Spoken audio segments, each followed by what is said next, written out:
नमस्कार. लक्षवेधीमध्ये आपल्या सगळ्यांचं स्वागत. मी प्रसाद काथे.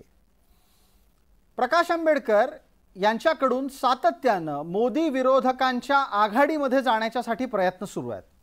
प्रकाश आंबेडकर हे स्वतःला थेट आणि स्पष्टपणे मोदी विरोधक असल्याचं सुद्धा सांगतात आणि पर्यायानं ज्या काँग्रेसच्या नेतृत्वात मोदी विरोधकांची आघाडी सध्या देशात आणि महाराष्ट्रात अस्तित्वात आहे त्यामध्ये सामील करून घेण्यासाठी प्रयत्नशील दिसतात. पण दुसऱ्या बाजूला मात्र प्रकाश आंबेडकरांच्या या मागणीकडे काँग्रेसकडून दुर्लक्ष होतंय का हा प्रश्न उपस्थित होतोय. ताज्या घडामोडींमध्ये प्रकाश आंबेडकरांनी मवियात महाराष्ट्रात 12 जागा मागितल्याच्या नंतर तर जवळपास आंबेडकरांचं ऐकायचंच नाही आणि त्यांच्याकडे उत्तर न देता दुर्लक्ष करायचं म्हणजेच अनुल्लेखानं प्रकाश आंबेडकरांना मारायचं अशा पद्धतीची भूमिका काँग्रेसनं घेतली आहे की काय हा संशय उत्पन्न व्हावा. प्रकाश आंबेडकरांना आपल्या सोबत घेत उद्धव ठाकरेंनी राजकारणातलं एक पाऊल पुढे टाकलं. पण ज्या दिवशीपासून प्रकाश आंबेडकरांना उद्धव ठाकरेंनी जवळ केलंय शरद पवारांनी उद्धव ठाकरेंपासून समान अंतर राखल्याचं दिसतंय. जेव्हा जेव्हा उद्धव ठाकरे प्रकाश आंबेडकरांचा विषय काढतायत त्या वेळेला शरद पवारांची भूमिका ही नरोवा कुंजरोवा अशी असते. आणि ताज्या अपडेटमध्ये ताज्या घडामोडींमध्ये तर शरद पवारांनी आंबेडकरांची सगळी जबाबदारी काँग्रेसच्या खांद्यावर टाकून दिलेली आहे. आंबेडकर आणि पवार यांच्यात सख्य काल नव्हतं, आज नाही, ते उद्या असेल का हा राजकारणातल्या निरीक्षकांच्या साठीचा चर्चेचा विषय असला तरी पण सध्या तरी आंबेडकर मवियात नकोसे झालेले दिसत आहेत. आणि या निमित्तानं सातत्यानं आंबेडकरांच्याकडे दुर्लक्ष होतंय ते ठरवून होतंय का हा मुद्दा चर्चेला आणणं गरजेचं आहे. इतकी सगळी चर्चा ही आंबेडकरांबद्दल का व्हावी असा प्रश्न एखाद्याला पडू शकतो. ना आंबेडकरांचा खासदार आहे ना त्यांचे आमदार आहेत. पण आपल्याला लक्षात घ्यायला हवं की या आधीच्या निवडणुकांमध्ये आंबेडकरांना मिळालेली मतं ही लक्षवेधी आहेत.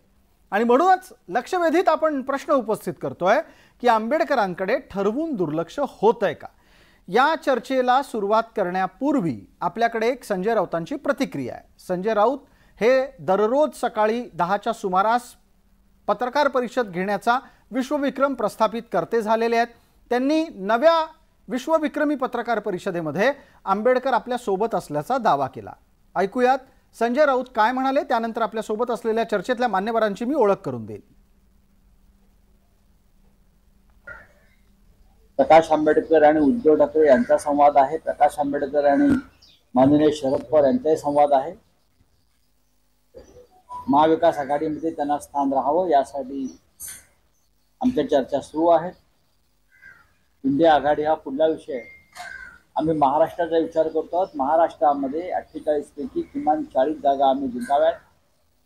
ही प्रकाश आंबेडकरांची भूमिका आहे, ही शरद पवार यांची भूमिका आहे, ही उद्धव ठाकरे यांची भूमिका आहे, ही राहुल गांधी यांची भूमिका आहे. राजकारणामध्ये शरद पवारांची भूमिका पुढे नेणारे म्हणून संजय राऊत सगळ्यांना परिचित आहेत. राऊतांनी पवारांची भूमिका मांडली जरी असली तरी ती स्वतः पवारांना पसंत आहे का हा नंतरचा चर्चेचा मुद्दा निश्चित ठरेल. तुर्तास चर्चेच्या निमित्तानं आपल्यासोबत असलेल्या मान्यवरांपर्यंत पोहोचूयात. आपल्यासोबत या चर्चेमध्ये सिद्धार्थ मोकळे आहेत, ते प्रवक्ता आहेत वंचितचे. आपल्यासोबत कपिल ढोके आहेत, काँग्रेसचे प्रवक्ता. या नात्यानं दोन्ही मान्यवरांचं चर्चेमध्ये आपण स्वागत करू. मला पटकन सिद्धार्थ मोकळे यांना विचारायचं आहे. सिद्धार्थजी, ज्या पद्धतीनं आंबेडकरांना प्रतिसाद मिळतोय त्याचे संकेत काय आहेत आणि खास करून ही जबाबदारी काँग्रेसवर असताना दिले जाणारे संकेत काय सुचवत आहेत? प्रसादजी, आता महाराष्ट्रातील जनतेलाही अनेक प्रश्न पडलेले होते आणि त्या प्रश्नांची उत्तरं काळानुरूप जनतेच्या समोर येत आहेत आणि जनता स्वतः या सगळ्या प्रक्रियेचा काही अर्थ लावू लागलेली आहे. आम्ही सातत्याने ही भूमिका घेत आलेलो आहोत. बाळासाहेब आंबेडकर ही सातत्याने भूमिका घेत आलेले आहेत की मोदींना सत्तेतून खाली खेचणं हे देश हितासाठी किंवा लोकशाही आणि संविधानाचं रक्षण करण्यासाठी आवश्यक आहे आणि त्यासाठी सर्व विरोधकांची मोठ बांधली जाणे आवश्यक आहे. काँग्रेस ज्या पद्धतीने इंडिया अलायन्सचं नेतृत्व करत आहे किंवा काँग्रेसकडे ते आपसूक ते नेतृत्व गेलेलं आहे त्या पार्श्वभूमीवरती इंडिया अलायन्समध्ये वेगवेगळ्या पक्षांना सामावून घेणं ही जबाबदारी काँग्रेसची ठरते. महाराष्ट्राच्या पातळीवरती विचार केला तर आमची शिवसेनेसोबत वर्षभरापूर्वी युती झालेली आहे. 2-4 दिवसापूर्वीच शरद पवारजींनी असं स्पष्ट केलं आहे की ते खरगेजींशी बोलले आहेत, त्यावेळेला राहुल गांधी तिथे उपस्थित होते. काल त्यांनी त्याचा पुनरुच्चार केलाय की वंचित बहुजन आघाडीला इंडिया अलायन्स मध्ये घेतलं पाहिजे किंवा महाराष्ट्राच्या पातळीवर महाविकास आघाडीत घेतलं पाहिजे, ही त्यांची भूमिका आहे. महाराष्ट्राचा विचार केला तर दोन पक्ष, त्यातला एक आमचा अलाइड पार्टनर आहे, दुसऱ्या पक्षाने संमती दर्शवलेली आहे. तो तिसरा पक्ष जो निर्णायक आहे तो म्हणजे काँग्रेस. आणि काँग्रेस यावर सिद्धार्थजी यात तुमच्या लेखी पोटदुखी काँग्रेसला आहे का इतर कोणाला आहे ज्यांना काँग्रेसच्या खांद्यावर बंदूक ठेवायची आहे? नाही, आता या ठिकाणी आम्हाला जे उद्धव ठाकरेंकडनं सांगण्यात आलेलं आहे किंवा जे दिसतंय, इंडिया अलायन्स मध्ये कुणाचा समावेश करायचा या संदर्भातला निर्णय घेण्याची जी काही जबाबदारी आहे किंवा निर्णय घेण्याची प्रक्रिया जी आहे ती काँग्रेसकडे आहे आणि काँग्रेसकडनं आम्हाला प्रतिसाद मिळत नाहीये. त्यामुळे आता स्पष्टपणे असंच म्हणावं लागेल की आमचा इंडिया अलायन्स मधला लांबलेला जो काही प्रवेश आहे तो काँग्रेसमुळे लांबलेला आहे. बर, पटकन यावरचं उत्तर देतील आपल्यासोबत कपिलजी आहेत. कपिलजी, आपल्याला नीट आणि स्पष्टपणे ही भूमिका ऐकायला आलेली असेल. मोदींच्या विरोधात लढायचंय काँग्रेसला, तर त्यांना सगळ्या मोदी विरोधकांना एकत्र करता आलं पाहिजे. मुळात आंबेडकरांच्याकडून जे संकेत दिले जात आहेत त्यातला एक आणखीन मुद्दा असा आहे की काँग्रेसच मोदींच्या विरोधात लढायला प्रामाणिक नाही आणि म्हणूनच ते आंबेडकरांना सोबत घेऊ इच्छित नाही. पटतंय आपल्याला?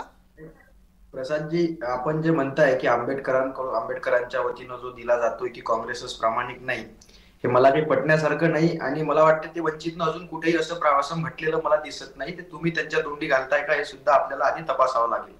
आपण त्याचं उत्तरही घेऊ शकतो, पण ठीक आहे, तुम्ही तुमची भूमिका आधी पूर्ण करा. मोदी विरोधकांची आघाडी करत असताना मी 2 दिवसा अगोदर सुद्धा आपल्या चॅनलवरती याच विषयावरती बोलत असताना सांगितलं की देशभरातले निर्णय काँग्रेसला घ्यावे लागतात. महाराष्ट्र वंचितचा प्रवेश करायचा असेल तर तो महाराष्ट्राशी संबंधित विषय आहे. थोडा वेळ लागेल, परंतु आम्हाला सुद्धा मोदी विरोध जे प्रामाणिकपणे मोदींच्या विरोधात लढतात त्या सगळ्यांना आम्हाला सोबत घ्यायचं आहे. आणि वंचित बहुजन आघाडीला सुद्धा, म्हणजे या अगोदर सुद्धा बाळासाहेब आंबेडकर 98 आणि 99ला ज्यावेळी खासदार झाले त्यावेळी सुद्धा काँग्रेसनेच त्यांना खासदार त्या ठिकाणी अकोल्यामध्ये केलेला आहे. हे आपण सर्वात अगोदर लक्षात घेतलं पाहिजे. आणि यावेळी सुद्धा बाळासाहेब आंबेडकरांच्या वंचित बहुजन आघाडीचा इंडिया आघाडीमध्ये समावेश करण्याची संपूर्ण जबाबदारी काँग्रेसवर आहे. प्रक्रियेला वेळ लागतो, सगळे निर्णय विचारपूर्वक घ्यावे लागतात, म्हणून तो वेळ लागतोय. त्यामुळे आपण असं सुचवू इच्छित आहात का की प्रकाश आंबेडकरांनी काँग्रेसच्या राज्य नेतृत्वाशी येऊन संवाद करावा, तरच त्यांचं केंद्रातलं प्रवेशाचं दरवाजातलं स्थान निश्चित होऊ शकेल की दरवाजा उघडणार आहे की नाही उघडणार? बिलकुल नाही. प्रकाश आंबेडकरांचं पत्र गेलेलं आहे. इंडिया आघाडीच्या संबंधित निर्णय खरगे साहेब घेतात आणि ते पत्र प्राप्त सुद्धा झालेलं आहे. आम्ही काही नाकारत नाही, परंतु प्रत्येक निर्णयापर्यंत यायला वेळ लागतो. आता जे जेव्हापासून हे पत्र वगैरे सगळ्या गोष्टी व्हायला लागल्या, पुढची मीटिंग अजून बाकी आहे. दिल्लीतली मीटिंग नुकतीच झाली. पुढच्या बैठकीपर्यंत वंचित बहुजन आघाडीचा समावेश झालेला असेल. काही जागा वाटप असतील, काही अडचणी असतील, त्यावरती ज्या सगळ्याच गोष्टी माध्यमांसमोर सांगता येत नाहीत. बरोबर, अगदी राजकारण हे माध्यमांच्या समोर होत नाही. कपिलजी, आपलं म्हणणं योग्य आहे, पण राजकारणात अनेक प्रश्न माध्यमांच्या मध्ये चर्चिले जातात. मला पटकन आता सिद्धार्थ मुकळेजी आपल्याला विचारायचं आहे, काँग्रेसचा एकूणच टोन किंवा त्यांचं जे सांगणं आहे ते तुमच्या लक्षात आलं असेल. ते म्हणाले की धीर धरा, धीर धरी धीरापोटी फळे रसाळ गोमटी, असा एक वचन आहे, ते तुम्हाला ठाऊक असेल. तुम्ही अधीर झालाय का मोदी विरोधकांच्या सोबत जी आघाडी स्थापन झालेली आहे त्यात जाण्यासाठी? आणि काँग्रेसने याची पण आठवण करून दिली की आंबेडकर खासदार हे काँग्रेसमुळे झाले होते.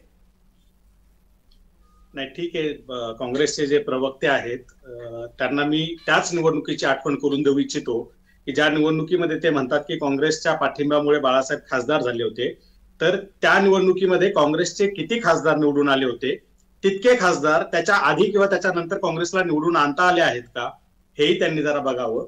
बाळासाहेबांसोबत युती झाली, त्याचा फायदा हा 36-37 ठिकाणी यांना झालेला आहे.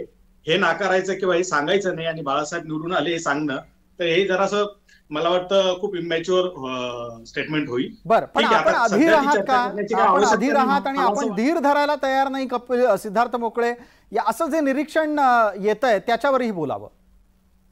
माझं म्हणणं असं आहे की त्यांनी जे सांगितलंय की वेळ लागेल किंवा आहे, तर इंडिया अलायन्स तयार कधी झाली तिथपासून पुढे इंडिया अलायन्स मध्ये ज्या ज्या पक्षांचा सहभाग झाला त्याची प्रक्रिया काय होती, महाराष्ट्रातला ज्या सगळ्यात महत्वाच्या आणि मोठ्या पक्षाने या ठिकाणी 2019 मध्ये आपली कामगिरी करून दाखवलेली आहे आणि त्यानंतर सातत्याने तो पक्ष संघटन बांधणी करतोय, रस्त्यावरची आंदोलनं करतोय आणि कुठलंही काहीही वातावरण नसताना ज्या पक्षाच्या लाखाच्या सभा होत आहेत, 1 रुपयाही न देता अशा पक्षाला मोदींना हरवण्यासाठी, भाजपला हरवण्यासाठी सोबत घेणं हे राजकीय सोयीचं आहे की गैरसोयीचं आहे, याचं उत्तर काँग्रेसने दिलं पाहिजे. वेळ लागेल म्हणजे किती वेळ लागेल? बिलकुल सिद्धार्थजी, काँग्रेसकडून याचं उत्तर घेऊ, पण मी आणखीन एक संधी तुम्हालाच देतो.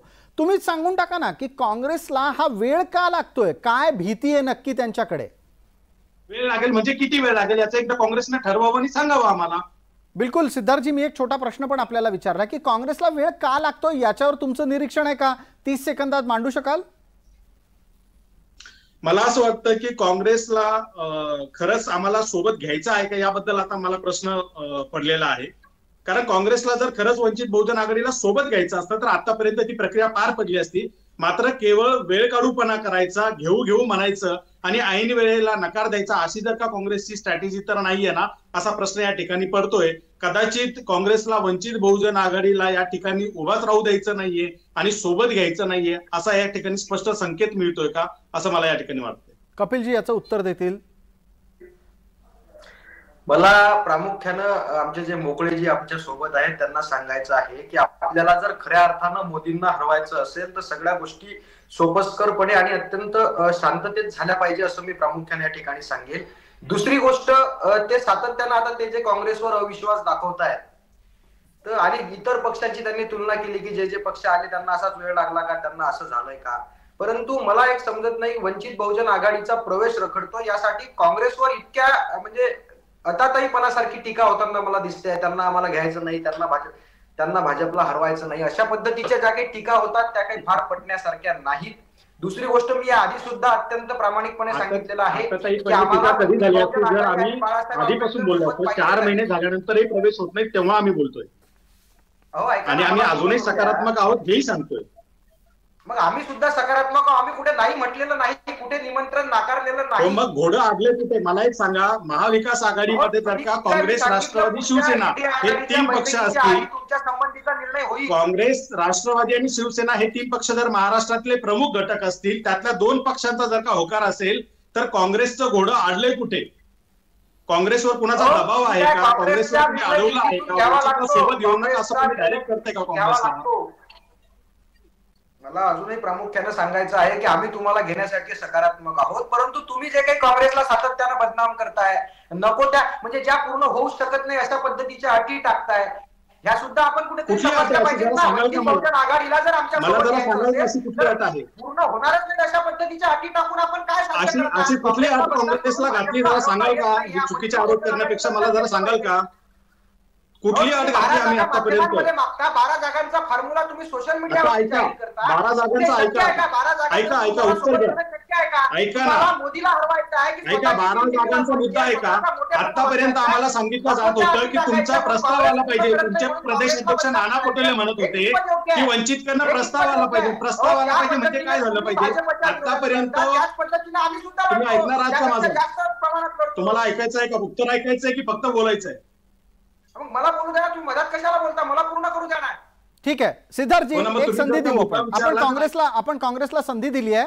त्यांचा मुद्दा आणि त्यांचा आत्ताच्या घडीचं सगळ्यात थेट असं म्हणणं आहे की आपण 12 जागा घोषित माध्यमांमध्ये करून चूक केलेली आहे. कपिलजी, एक 30 सेकंदामध्ये म्हणणं पूर्ण करा. सिद्धार्थ मोकळेंच्याकडे उत्तर आहे त्याचं, आपलं म्हणणं ऐकायचं आहे. कपिलजी, आपलं उत्तर सुरू होत आहे. 100% मला हे सांगायचं आहे की काँग्रेसने अत्यंत प्रामाणिकपणे सांगितलेलं आहे की आम्ही तुम्हाला सोबत घेण्यासाठी तयार आहोत. त्यांच्या संविधान सन्मान सभेसाठी प्रांताध्यक्ष नाना पटोले त्या ठिकाणी जाऊन आले. कुठेतरी सुरुवात करावी लागते, नांदी करावी लागते. ती नांदी करण्याचं काम काँग्रेसनं केलेलं आहे. परंतु त्याही पलीकडे अताताईपणा करत काँग्रेसच आम्हाला घेत नाही, काँग्रेसला भाजपला हरवायचं नाही, त्याही पलीकडे 12 जागा मागायच्या, हा अताताईपणा काही योग्य नाही. या देशामध्ये भारतीय जनता पार्टीच्या विरोधात इंडिया आघाडी करत असताना काँग्रेस समोर अनेकांना सोबत घेण्याचं आव्हान आहे. त्यामध्ये तुम्हाला सुद्धा सोबत घेतील आणि चांगल्या पद्धतीने आपण मोदीच्या विरोधातली आघाडी स्ट्रॉंग करण्याचा प्रयत्न काँग्रेस त्या ठिकाणी करणार आहे. ठीक आहे कपिल ढोके, वेळ मर्यादा आहे. आपल्याला सिद्धार्थ मोकळेंच्याकडून प्रतिवादाची संधी हिरावायची नाहीये. सिद्धार्थजी, आपण या ज्या 12 जागा घोषित केल्या त्याच्या मागे काही थॉट प्रोसेस म्हणजे विचार प्रक्रिया आहे का उगाच आपल्याला वाटलं म्हणून आपण 12 जागा दिल्यात? कारण काँग्रेसच्या एकूणच आक्षेपातून असं दिसतंय की वंचितची काही 12 जागांची क्षमता नाही, त्यांना वाटतं म्हणून ते 12 जागा मागतायत. 12 जागांच्या संदर्भात जर का माध्यमांमध्ये आलेल्या बातम्या किंवा आम्ही मांडलेली भूमिका जर का कपिल ढोकेंनी पाहिली असती, व्यवस्थित समजून घेतली असती, तर असा बालिश आरोप त्यांनी केला नसता. मुळात राज्य कार्यकारिणीची बैठक झाल्यावरती आम्ही 12-12-12 हा जो फॉर्म्युला आणला त्यातली भूमिका ही होती की 4 पक्ष जर एकत्र येत असतील आणि त्यांच्या जागा वाटपावरून वाद होणार असेल आणि तो विकोपाला जाऊन जर का युती तुटेपर्यंत जाणार असेल, जो त्याची एक झलक आपल्याला संजय राऊत आणि संजय निरुपम यांच्या 2-3 दिवस चाललेल्या वाक युद्धातून दिसलं. संजय राऊतांनी 23 जागा क्लेम केला, त्यावर यांच्याकडे उमेदवार आहे का असं संजय निरुपम म्हणाले काँग्रेसचे. आणि ते 3 दिवस मीडियातलं भांडण बघितल्यानंतर आम्ही त्या ठिकाणी भूमिका घेतली की जर 4ही पक्ष एकत्र आले, 2 पक्ष फुटलेले, त्यांची ताकद इंटॅक्ट राहिलेली नाही, एका पक्षाचा एकच खासदार निवडून आला होता जो दिवंगत झालेला आहे, आम्ही आहोत चौथे ज्याची आमची सातत्याने ताकद वाढत गेलेली आहे. आता 4 पक्ष एकत्र आले तर कॉन्फ्लिक्ट होऊ नये म्हणून जर 12-12 जागा समसमान वाटून घेतल्या तर आपल्यात वाद होणार नाही आणि एक चांगला फॉर्म्युला राहील, तिथून पुढे जाता येईल. हा प्रस्ताव आम्ही ठेवला, प्रस्ताव, ती मागणी नव्हती, त्या जाहीर केल्या नव्हत्या. आम्ही 12 जागा कुठल्या हे बोललो नाही, आम्ही फक्त सांगितलं की 12-12-12 हा एक फॉर्म्युला जो काय म्हणतात तंटामुक्त फॉर्म्युला असा होऊ शकतो. हा प्रस्ताव आम्ही तुमच्या समोर विचारासाठी ठेवला. त्या जागेवरती आतापर्यंत तुमच्याकडनं त्या लेटरवरती आतापर्यंत कुठलाही अधिकृत आमच्याकडे प्रतिसाद आलेला नाही. त्याच्यावरती जाऊन आम्ही हे सांगतोय, तुम्हाला 12 जागांचा फॉर्म्युला मान्य नसेल आणि तुम्हाला जर आम्हाला घ्यायचं असेल खरंच तर पटकन घ्यायचंय का ते ठरवा आणि एकत्र घ्या. घेतल्यानंतर आमचा फॉर्म्युला मान्य नाही, हरकत नाही, सोडून द्या बाजूला. तुमचा काय फॉर्म्युला आहे तो तर सांगा. जागा वाटप कधी करणार? इलेक्शनचा फॉर्म भरायच्या दिवशी करणार? बिलकुल. सिद्धार्थ मोकळे वेळेची मर्यादा आहे, सिद्धार्थ मोकळे वेळेची मर्यादा आहे. आपण 12 जागांच्या संदर्भातलं उत्तर दिलेलं आहे. मला खरं तर काँग्रेसला एक प्रश्न या निमित्तानं विचारायचा आहे की प्राप्त स्थितीमध्ये वंचित सांगू इच्छिते आहे की त्यांनी एक त्यांचा 12 जागांचा फॉर्म्युला दिला. मला कपिलजी मनापासून आणि खरं उत्तर द्या, काँग्रेसला महाराष्ट्रात नक्की किती जागा लढायच्या आहेत? ना आत्ताच्या घडीला आपल्याकडे खासदार आहे, ना आत्ताच्या घडीला आत्ता आपल्याकडे कोणत्याही प्रकारे सक्षम अशी यंत्रणा आहे असं वरवर पाहता दिसतंय. काँग्रेस हा इंडिया आघाडीचं नेतृत्व करणारा इंडिया आघाडीमधील प्रमुख पक्ष आहे, हे आपण सर्वात अगोदर लक्षात घेतलं पाहिजे. काँग्रेसला सध्या किती जागा लढायच्या आहेत यावरती अजून काही आम्ही शिक्कामोर्तब केलेलं नाही, कारण सर्वांना सोबत घेऊन काँग्रेसला ही निवडणूक लढायची आहे, ही पहिली गोष्ट. दुसरी गोष्ट, निश्चितच मी पुन्हा एकदा सांगतोय की आम्हाला वंचित बहुजन आघाडी आणि ज्यांना ज्यांना मोदीच्या विरोधात लढायचं असेल ते सगळे पक्ष इंडिया आघाडीमध्ये पाहिजे आहे. अजून आम्ही किती जागा लढणार आहोत हे आम्ही निश्चित केलेलं नाही, परंतु नक्कीच 20-22 जागांवरती काँग्रेस त्या ठिकाणी लढणार आहे. शिवसेना आहे, राष्ट्रवादी आहे, वंचित बहुजन आघाडी आहे, आमच्यासोबत आता राजू शेट्टी सुद्धा येण्यासाठी इच्छुक आहेत. अनेक पक्ष ज्यांना ज्यांना भाजपला हरवायचं असेल त्या सगळ्यांना सोबत घेऊन काँग्रेस या ठिकाणी निवडणूक लढणार आहे. कपिल ढोके, एक अत्यंत महत्वाची घोषणा आपण या चर्चेमध्ये केलीत आणि त्यासाठी त्या घोषणेचा या चर्चेत एकदा पुनरुच्चार करणं गरजेचं आहे. कपिल ढोके एक जबाबदार प्रवक्ता आहेत, त्यांनी सांगितलं की काँग्रेस जवळपास 22 ते 23 जागा लढण्याच्या संदर्भात विचार करते. यातला एक मुद्दा आणखीन घेतो, पटकन कपिल ढोके आपल्याच समोर ठेवतो. एका बाजूला तुम्ही 22-23 जागा लढायचं म्हणताय, दुसऱ्या बाजूला संजय राऊत पण तेवढ्याच जागा मागतायत. मग उरलं काय आणि उरलं किती? त्यातलं किती तुम्ही वंचितला देणार? नाही, आपापले मित्र सगळ्यांना ऍडजस्ट करायचे असतात. आता प्रकाश आंबेडकरांनी आधी 2-3दा सांगितलेलं आहे की आमची युती शिवसेनेसोबत आहे, आमचं ठरलेलं शिवसेनेसोबत आहे. मग त्यांना घ्यायचं असेल तर ते शिवसेनेच्या कोट्यातून देतील ना, त्यांना काय द्यायचं आहे तर. म्हणजे त्यांनी जर स्वतःच्या युत्या जाहीर करून टाकल्या, म्हणजे परवा बाळासाहेब आंबेडकरांचं विधान असं होतं की शिवसेना आणि आम्ही जर युती झाली तर 24 जागा लढू. मग तुमच्या दोघांचं एवढं ठरलं असेल तर मग काँग्रेसला बदनाम कशाला करता? जी, सिद्धार्थ मोकळेंकडे याचं उत्तर आहे, सिद्धार्थ मोकळे त्याचं उत्तर देतील. पण सिद्धार्थजी, एक संकेत आपल्यापर्यंत पोहोचला असेल, काँग्रेस सरळ सांगू पाहतीये प्रकाश आंबेडकरांचा जो काही हिशोब आहे तो उद्धव ठाकरेंनी आपल्या खिशातून द्यावा, आमच्याकडे मागायला येऊ नये. नाही, येऊ नये याचाच दुसरा अर्थ हा होतो की यांना आम्ही येऊ नये याचा अर्थ तुम्ही थेट असा घेऊ नका की आघाडीत येऊ नये. आघाडीत या, पण जागा उद्धव ठाकरेंकडून घ्या असं काँग्रेसला सांगायचं दिसतंय. नाही, एक मिनिट मला प्रसादजी मला क्लॅरिफाय करू द्या. सिद्धार्थजी एक मिनिट थांबा. जी, संजय राऊत जर असं म्हणत असतील की आम्हाला 18, 20, 21, 22 जागा पाहिजे आहे, 23, तर मग संजय राऊतांनी सुद्धा विचार करावा आपला हवा का किती, आपण मागतोय किती, आपल्या सोबत कोण कोण. आणि मग प्रकाश आंबेडकर आणि संजय राऊत जर आपण म्हणजे आम्ही एकमेकांचे मित्र ठामपणे सांगत असतील तर मग त्यांच्या 2021 मध्ये त्यांना घेणार आहेत का, हे सुद्धा पुढे संजय राऊतांनी सांगितलं पाहिजे. म्हणून मी सांगतोय की त्यांनी आधी एकमेकांच्या मैत्रीबद्दलचे गोडपणे बोलतायत आणि मग एक तुम्ही तुमच्या मैत्रीबद्दल गोडपणे बोलायचं आणि काँग्रेसला बदनाम करायचं हाही त्यांना बंद झाला पाहिजे. ठीक आहे, सिद्धार्थजी उत्तर देतात. प्रमाणे नेतृत्व करायचं आहे, सगळ्यांना सोबत घ्यायचं आहे. ठीक आहे, सिद्धार्थजी उत्तर देतात. सिद्धार्थजी, वेळेची मर्यादा आपल्यासाठी 1.5 मिनिट उरलाय. मुद्दा असा आहे की यांची ही सुरुवातीपासूनची भूमिका आहे की शिवसेनेनं काय ते वंचितचं बघावं, आम्ही यांना महाविकास आघाडीत जागा सोडणार नाही, आम्ही इंडिया ब्लॉकमध्ये घेणार नाही, ही खरी भूमिका प्रवक्त्याकडनं आता बाहेर आलेली आणि हीच भूमिका त्यांची जेन्युइनली आहे. मुद्दा असा आहे की आम्ही म्हणतोय आम्ही यायला तयार आहोत, तुम्ही घ्यायला तयार नाही. तुम्हाला बदनाम करायचा मुद्दा नाही. तुम्ही जो वेळ काढूपणा करता इथं घ्यायचं नाही म्हणून सांगा ना की नाही पाहिजे वंचित, आम्हाला स्पष्ट करा, काही प्रॉब्लेम नाही. आम्ही आमची राजकीय लढाई आमच्या याच्यावरती लढू, पण तुम्हाला जर घ्यायचं असेल तर तो वेळ काढूपणा करू नका.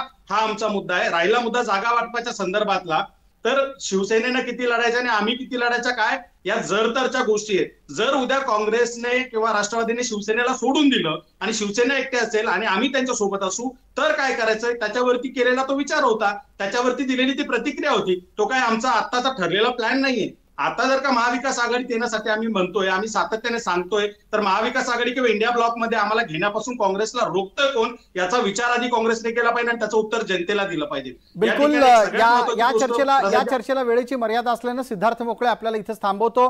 दरम्यान सिद्धार्थ मोकळे आणि त्याचबरोबर कपिल ढोके या दोन्ही मान्यवरांचे चर्चेत सहभागी झाल्याबद्दल मनपूर्वक आभार.